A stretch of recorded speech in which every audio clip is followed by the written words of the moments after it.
0 to 10 pull-ups. I'm going to show you in this video the exact steps that you can take to go from struggling to being able to effortlessly do 10 pull-ups consecutively in a row. 0 to 1 pull-ups. Phase 1, the grind. This is typically the part that you have to get through, as it's kind of defeating when you feel like you can't do a pull-up yet. But with the right technique and training, you can easily break through this and get your first pull-up. So, frequency, aka how many times you're training per week.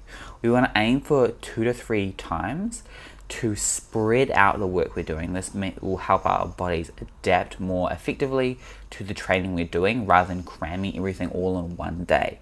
We want to split that up to really get that maximum recovery. When it comes to our sets, we want to work on 1 set each week, building up until you reach 3. So that might look like week 1, you do 1 set, week 2, you maybe do 2, or maybe you're feeling a bit sore from that week 1 and you just stick with that 1, and then maybe on the 3rd week you add to that 2nd and 3rd set as you go through, and maybe that will take you a month. This is just slowly building up volume as your body adjusts. What a lot of people do typically as they go too hard straight away, and then they'll be super sore and their body won't be able to recover properly because they'll be overstimulating. Their body won't be used to it. So you want to start nice and slow, 1 set each session. In terms of rep ranges, we want to aim for 3 to 5. This is the best for developing work capacity and strength at the same time. We don't want to be doing more reps, as this won't effectively build any strength, or won't be as effective at least anyway. And we don't want to be working on just 1 or 1 to 2 reps. This is useful at times, but we want to be building that capacity to do more reps. We're trying to get to 10, not just 1 here.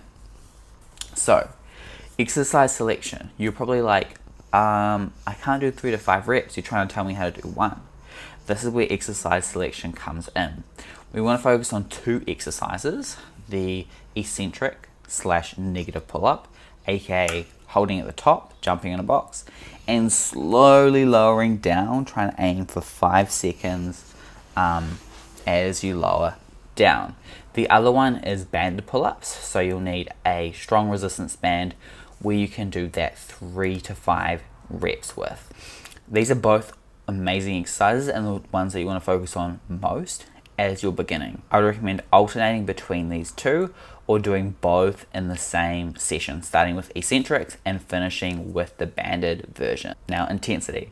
Learn to go hard and feel the mind-muscle connection, especially when you're beginning. A lot of times we don't know how to activate our muscles correctly through our back, and learning to just go hard and really push yourself will help develop that mind-muscle connection faster. And especially when you're beginning, sometimes we don't know what our real limit is. So if you learn to start pushing towards that, it's really beneficial. As well as the fact that the harder you go, the more of a stimulus the body gets, and the faster you're going to usually adapt to that. On to phase 2.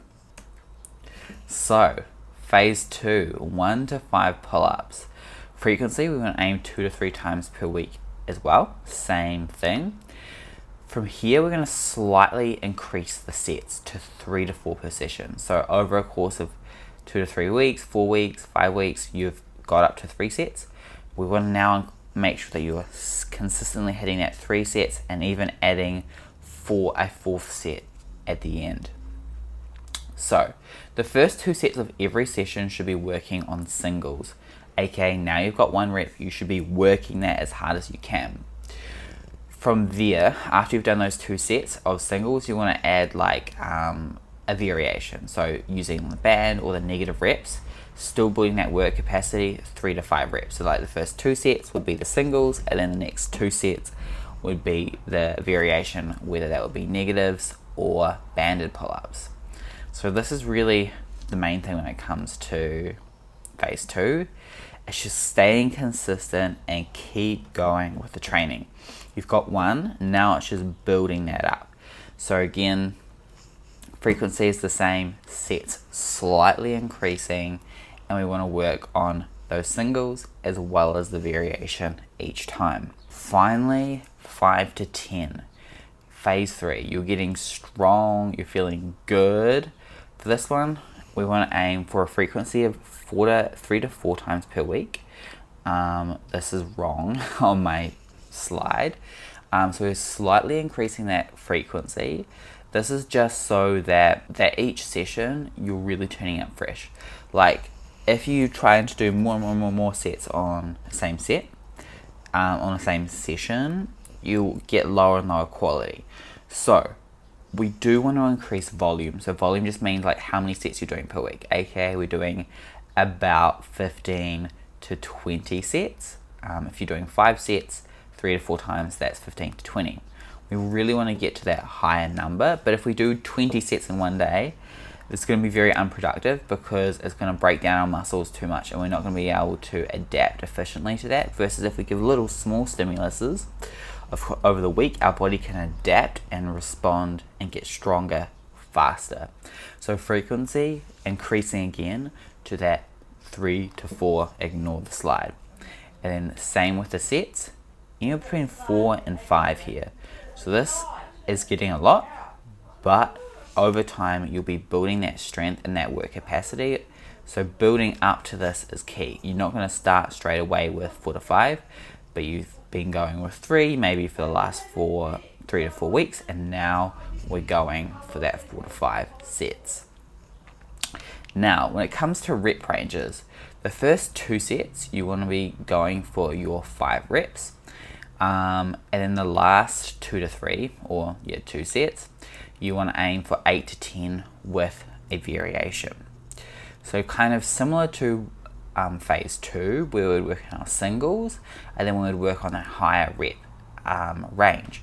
It's the same thing here, but now our singles have turned into doing sets of 5 and our higher rep work is roughly around this 8 to 10 mark.